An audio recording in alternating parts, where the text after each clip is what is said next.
afternoon, everyone. Hello, my name is Rina, and on behalf of my friends from Christ Enthroned Church in Caloocan, we'd like to thank you, Mr. and Mrs. Ingona, really for taking the time and effort to welcome us here in your home today.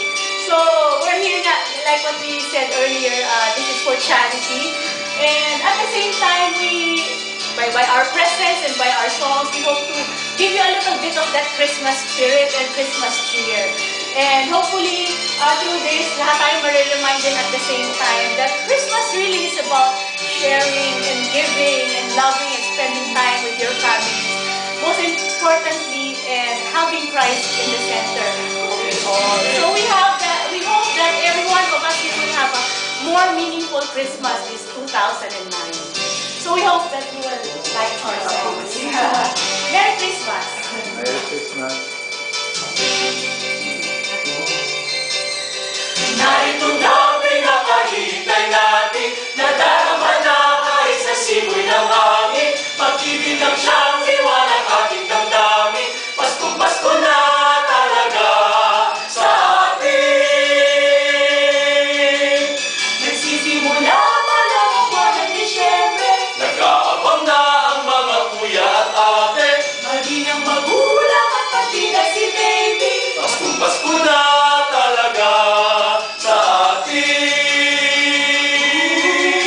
Paskong-Pasko na talaga, Paskong-Pasko na talaga, ang paligid at puso'y lalo nang sumasaya, di Pasko, Pasko na talaga.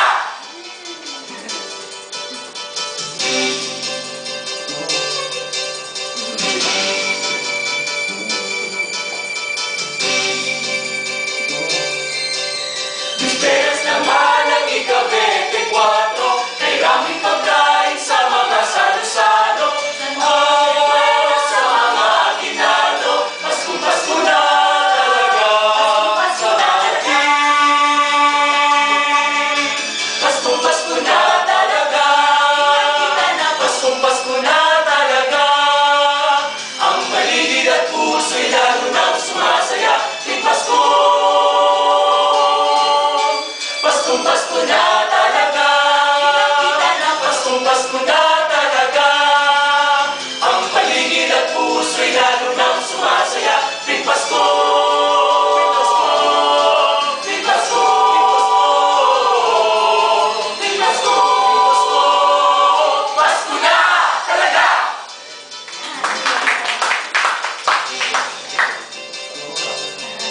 Hindi kayo dalawa kita. Okay. Pasko na naman, okay tuloy ng araw, Paskong nagdaan, tila ba kung kailan lang? ngayon ay Pasko, dapat pasalamatan.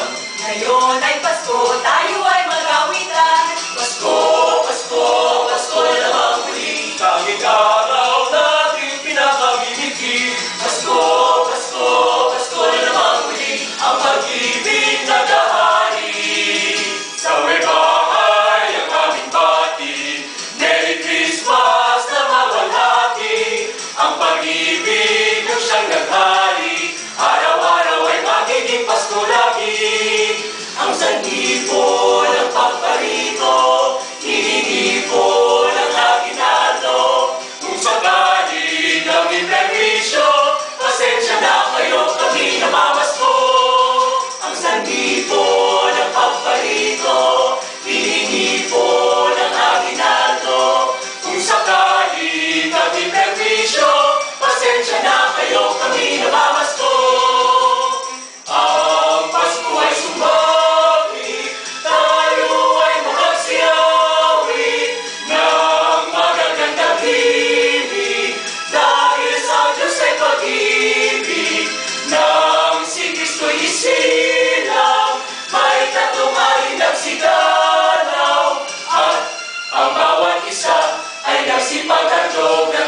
ngayon, kahit hindi Pasko ay magtigaw.